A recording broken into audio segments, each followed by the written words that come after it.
Hi guys, today I'm going to show you how to do an easy 2-minute braided chignon hairstyle.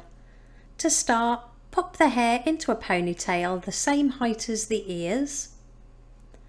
Then I'm going to spray some spray wax all over the hair. I'll pop the one I'm using in the description below. Next, use your fingers to gently pinch and pull at the hair around the crown for some more texture and volume. Then we're simply going to split that ponytail into 3 equal sections and do a regular 3-strand braid all the way down to the end and secure it with a clear elastic band.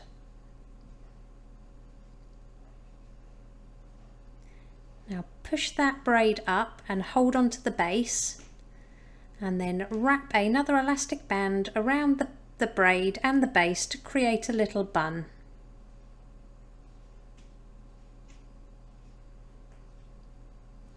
Pull that braid down, and we're going to use our fingers to make a hole just in between the last stitch of the braid and pop a couple of fingers through.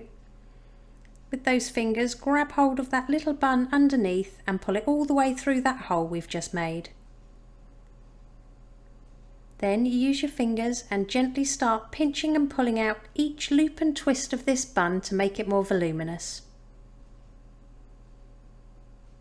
Hold to the head and secure all the way around the outside with as many bobby pins as needed. And it really is that easy. Here's the finished look. If you liked it, please give it a thumbs up and don't forget to subscribe for more tutorials.